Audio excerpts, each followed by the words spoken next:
Hey you guys, happy Thursday. Today, William and I are going to take you guys through a little recovery flow. So relax, let's focus on deep breathing, and we're going to try to just chill out and hopefully feel a lot better once we get through this today. Today's flow is set up to spend 2 minutes in each position. So if you just want to run a clock, that's totally fine. And I've given you guys the option to go through 1 time or 2 times. It's a 26-minute one-time through flow, and I've encouraged 5 minutes of rest at the halfway point if you do decide to double it. So either way, we can do this in 60 minutes. We're going to begin today in a forward fold. So our legs will be just out, even with our hips. We're going to come down with the low back round. We're just going to breathe. Grab opposite elbows. Deep inhales, slow exhales. Think about breathing into the area which you're tightest. So this might be your hamstrings or your low back.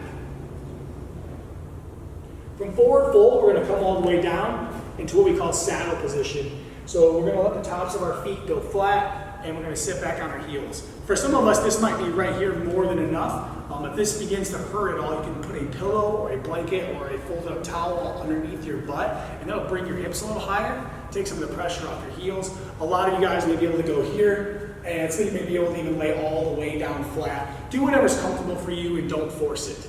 Next, we're just going to lean forward in the child's pose. So we're still on our heels, breathing deeply and relaxing here.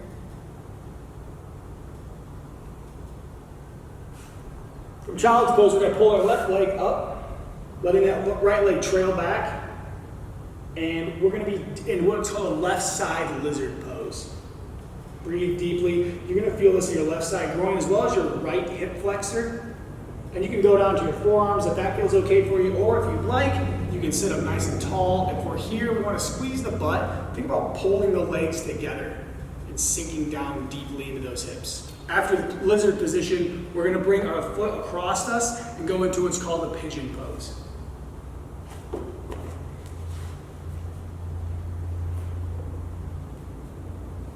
You can sit up tall here, or you can relax and lie down. Remember, we're breathing deeply. Focus on breathing into the tightest part of your body, and as you exhale, let that tension go. After our 2 minutes in pigeon, we're going to switch sides and come to that right side lizard.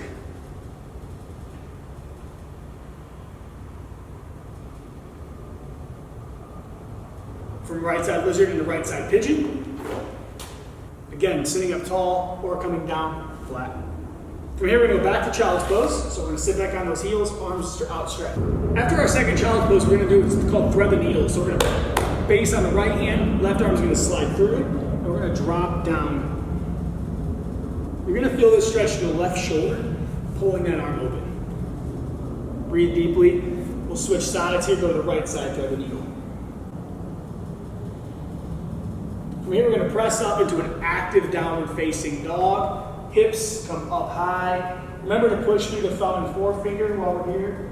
Elbows are locked up, and we're actively reaching those hips up. Arms are locked. Breathe. After that down dog, we're going to walk ourselves up to a wide-legged straddle. So we'll be here, and we're just going to fall down in between, like we're doing the splits, basically. Breathe deep, let this groin open and stretch. If you want to put something underneath you, you can rest your forearms on it if you can't quite get all the way to the floor. And that will finish up 1 time through. Take a 5-minute rest or finish up for the day. It's totally up to you.